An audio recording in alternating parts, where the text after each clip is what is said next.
This is the AEW Dynamite October 10, 2023 full show result video which takes place at Independence, Missouri's Cable Dahmer Arena.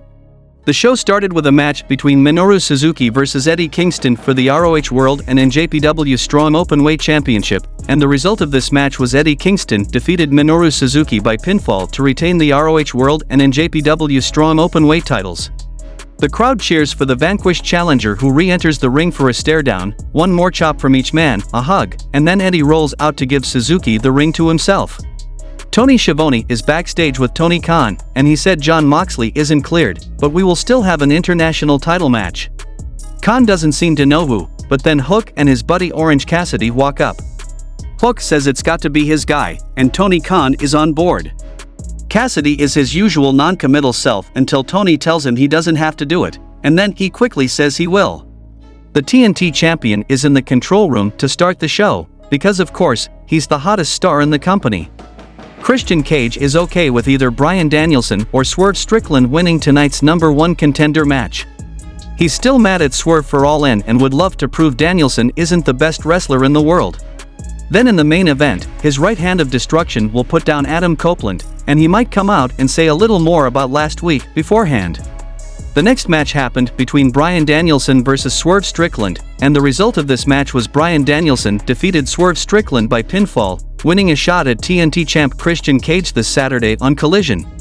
The next match happened between Chris Jericho vs Powerhouse Hobbs, and the result of this match was Powerhouse Hobbs defeated Chris Jericho by pinfall when Powerhouse put him down with 2 slams, making the cover with his knee on Jericho's face.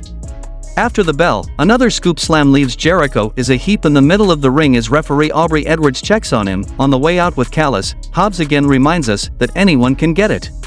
The next match happened between Rey Fenix vs Orange Cassidy for the AEW International Championship, and the result of this match was Orange Cassidy defeated Rey Fenix by pinfall to win the International Championship. It's time for Timeless Tony Storm's close-up, and RJ City wants to know what Storm being ready for her close-up means. It's a film, or film, as Tony says, and of course like all the best pictures, it's silent. Who needs all that noise, darling? Part 1 of Lover's Lament plays during our first picture-in-picture of the night, and Storm pantomimes a few things like driving a car, all within her apartment set. The next match happened between Wardlow vs Matt Sydal, and the result of this match was Wardlow defeated Matt Sydal by the referee stoppage. Backstage, Renee is trying to get a word with Jericho as trainers check on him, and Daniel Garcia tries to get an update himself, which brings out a pissed-off Daddy Magic who wants to know what he's doing. Garcia says he's just trying to be human and check on someone who used to mean a lot to them, and they storm off, and Paquette says she'll get us an update if she can later.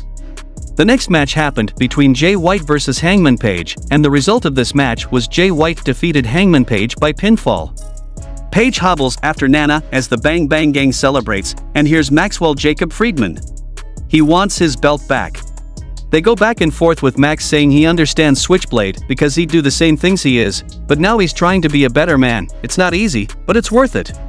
Switch says he appreciates that he asked this time rather than jumping him in his little devil mask, but they have a match on November 18th, and if MJF wins he can have it, or he could come down here and get it right now.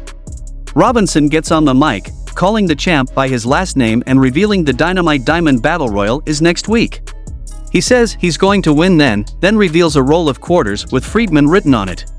The next match happened between Saraya vs Hikaru Shida for the AEW Women's Championship, and during the match, we saw that Toni Storm attacked on Ruby Soho with her sandal, and the result of this match was Hikaru Shida defeated Saraya by pinfall to become the new AEW Women's World Champion. MJF is backstage with Renee, who asks about both White's word and what Juice said, and MJF calls Adam Cole, wanted advice for dealing with Switchblade, Joe, and the old wounds Juice brought up. But the reception at Roddy's is so bad he can't hear Max.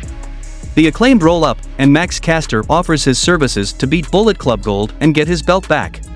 MJF can't deal with that right now and walk off, and Billy Gunn and Anthony Bowens want to know what was up with that. Since when does he offer their services, and what's up with his infatuation with MJF? And Caster explains that they started wrestling tonight, he needs friends, and likes it when MJF plays hard to get. Then Christian Cage makes his way to the ring with Luchasaurus, and he said unlike Copeland, he didn't take some people and dress them up like Halloween and convince them they're tough guys. Judgment Day shot. He said there were no mentions of Adam Copeland's father, but Christian did say he knows his wife Beth Phoenix is a big fan, so he tells Beth to put clean sheets on the bed, because girls, your new daddy is coming home.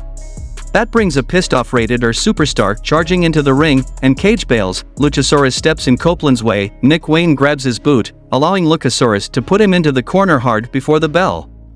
Then we saw a match between Adam Copeland versus Luchasaurus, and the result of this match was Adam Copeland defeated Luchasaurus by pinfall with a spear. Wayne hits the victor with a chop block in the aftermath, and the heels gang up on Cope until Bryan Danielson makes the save, and the rest of BCC roll out, as does the Mobile Embassy. Hangman Page is here to brawl with Swerve Strickland, and Copeland lays out Wayne with a spear, and we close with Christian trapped in a label lock, and the show goes off the air.